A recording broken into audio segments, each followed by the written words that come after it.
warahmatullahi wabarakatuh. Shalom, Om Swastiastu, Namo Buddhaya, salam kebajikan, dan salam sejahtera bagi kita semua. Video ini disusun sebagai tugas kelompok mata kuliah pengantar ekonomi yang diampu oleh Pak Hanan Wihasto, SEMM.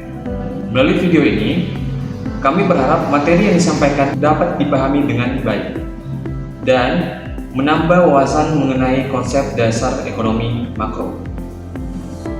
Pemirsa, tingginya angka pertumbuhan ekonomi sering dianggap sebagai tanda keberhasilan suatu negara. Namun, apakah angka tersebut benar-benar mencerminkan kesejahteraan masyarakat? Untuk menjawabnya, mari kita pahami peran pendapatan nasional dan PDB dalam perekonomian. Pendapatan nasional adalah nilai seluruh barang dan jasa akhir yang dihasilkan suatu negara dalam satu tahun.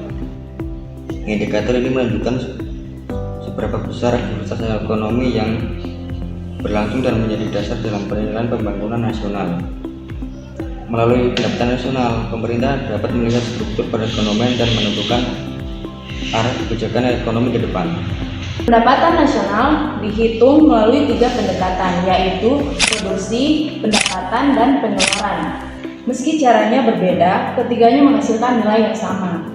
Sementara itu, pertumbuhan ekonomi diukur dari kenaikan pendapatan nasional real, sehingga tidak dipengaruhi oleh inflasi. Pertumbuhan yang positif menandakan ekonomi berkembang, namun belum tentu dirasakan secara merata oleh masyarakat.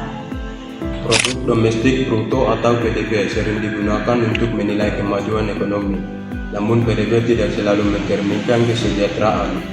Besarnya produksi belum tentu diikuti pemerataan pendapatan, karena itu ketimpangan diukur menggunakan koefisien Gini dan kurva Lorenz.